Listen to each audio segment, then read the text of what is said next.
guys, welcome back to the shop. Well, Rockler Woodworking and Hardware was nice enough to send over some Vertex solid extruded knobs, feet, and lid supports for our jewelry box project this week. Now, the jewelry box not only features this satin nickel hardware, which really stands off of this walnut nicely, but we have some router inlay work too. We have some ornate inlay on the sides. We have some simple banding inlay on the lid, and some additional inlay in the center of the lid to give it a nice decorative touch. All in all, a pretty fun project. We got some nice hardware to work with, some beautiful wood, so let's get right into it. Before I begin making the box, I've got some prep work to do. I've got to start making the inlay banding that's going to be part of the box's lid. Now this is a fairly simple process, and for a step-by-step on how to make inlay banding, you can watch Bob Simmons' video by clicking the link here. There'll also be a link in the description of the video. Once the inlay banding is glued up and set aside, I can start cutting the parts out for the box's sides. Once the box sides are cut, I need to go ahead and cut the rabbets and dados on each side piece. Now these rabbets and dados are for the back, bottom, and two dividers that are going to go in this box. Here's a look at the two side pieces once the rabbets and dados are cut. Now I need to cut a few more dados that will hold the runners that the drawers will slide in and out on. Now that the dados for the drawer runners are complete, I need to go ahead and cut the four parts that are going to make up the back, bottom, and two dividers of the box.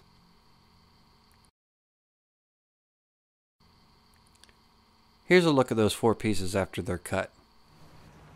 Alright guys, I've got my side pieces done, got all my dados cut and everything, as well as my bottom, back, and two individual dividers, that goes in between the drawers. They're all ready to go. Now, before I can assemble this, I need to go ahead and do my side inlays. On my side pieces, I'm going to have an inlay on each side. And I need to do that before I can glue in my hardwood runners for my drawers, as well as the individual dividers, and assemble the case. So I've already got one of the sides double-sided tape to my workbench. I've got a sacrificial board clamped to the side of the workbench. I've got my side piece on, and I've got my template ready. Now I went to a hobby store, and I picked up some of these plastic templates. Now you can get templates from most wood supply stores. Rockler carries them, but I went to Hobby Lobby for these, and they were in the cake aisle of all places. But they have different shapes, from different size squares to circles, rectangles, ovals, and then some miscellaneous shapes. And the one pattern that I'm going to use has ornate shapes on it. And I went ahead and picked out the three that I want to use for this box, the three designs I want to use for this box, and I double-sided taped the template to a piece of 1/4-inch plywood. I then cut out each design that I wanted and ran a flush trim bit around to flush it up with the sides of the template and everything, so I have a perfect outline of the template out of that plywood. This way it lifts my pattern up off of the workpiece a little bit to give clearance for the bushing I'm going to use. I'm just going to use a router inlay kit, and it just simply consists of a brass bushing, 1/8 inch bit, and a collar that fits into the base plate of most routers. So I've got my layout lines done, got my template ready. I just got to get one more piece of double-sided tape backing off. And on these templates, they have layout lines on them, so they'll correspond with the layout lines I have on my piece. So all I have to do is line up my piece. Should be fairly good to go. Now before I press that down and secure it, I want to take a marking square and just make sure that I'm centered up. Once everything looks good,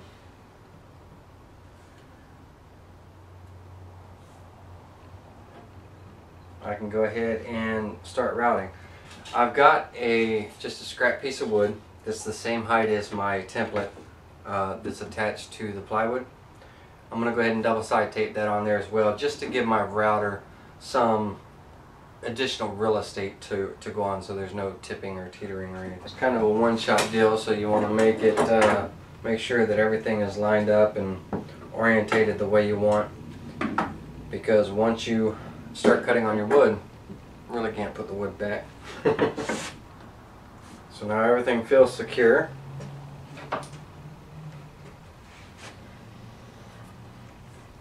Before we start routing, there's one additional step that needs to be done. I need to, with the router sitting on the template, go ahead and plunge it down until I'm kissing the surface. And then I need to take my inlay material, and let's see, I'll use this one, and set my depth stop.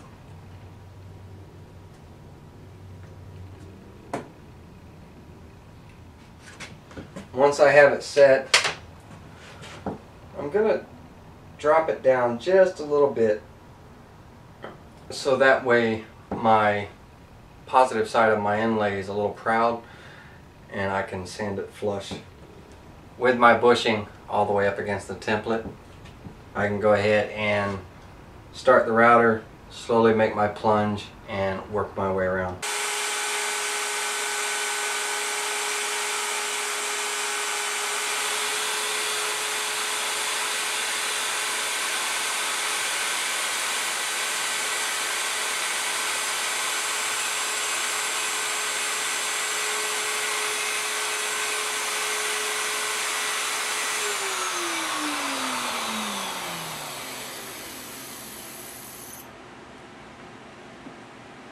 Now with the initial outline of the pattern cut out, I can go ahead and switch over to my palm router with a 1/4 inch router bit, being careful not to go near the outline, but I need to go ahead and hog away the rest of this material that's in the center of the pattern.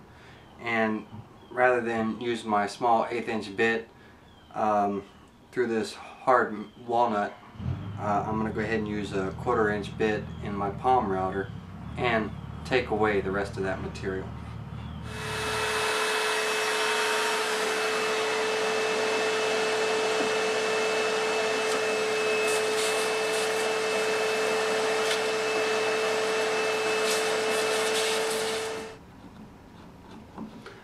Now I'm just taking a chisel and making sure that the bottom of my recess is nice and smooth and there's no little nibs or anything sticking up.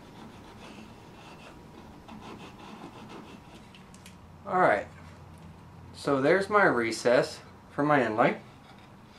And before I route the other side, I'm going to go ahead and cut out my positive, and that way one side's done, then I can go ahead and work on the other side.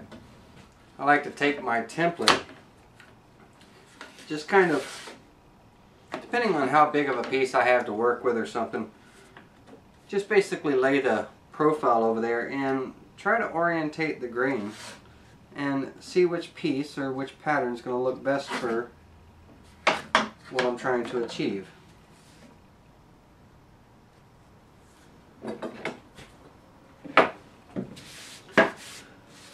Now with this strip being so small, I'm going to go ahead and take my other piece of inlay material, which I'm going to use on the other parts of this box, and I'm going to stick it down right next to it.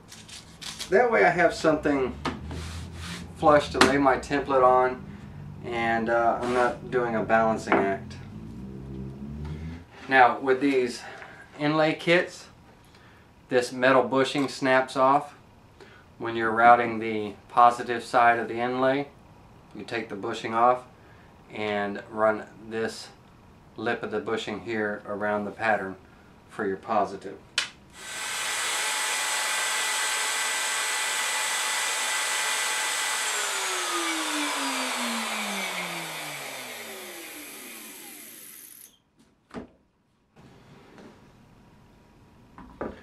When it comes to router inlays, slow and steady wins the race.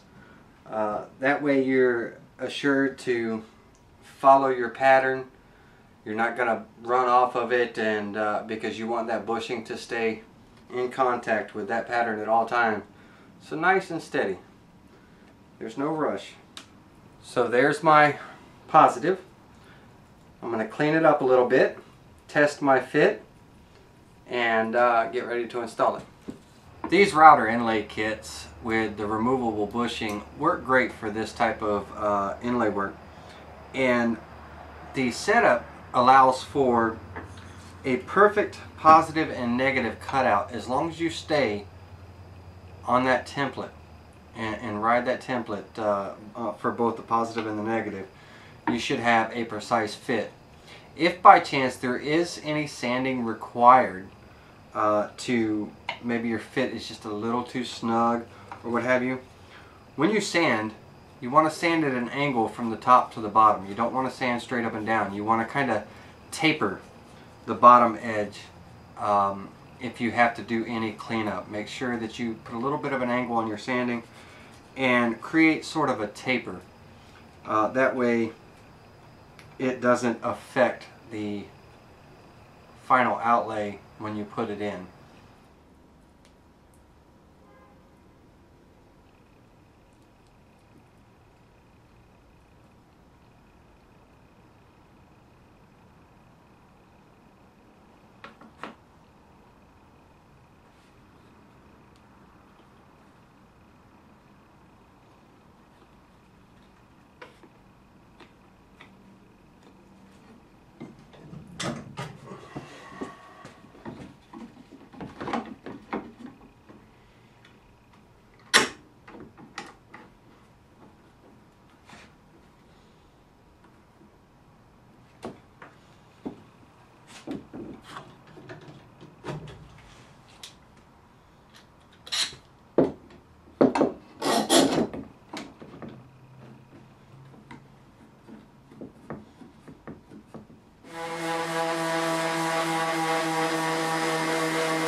Alright, well, the box is taking shape. Everything is glued together except for the back and the bottom panel. They're just dry fit on for now because I want to be able to have access to the all around the back and front of this box while I'm doing some pre-finish work on the inside of these drawer compartments.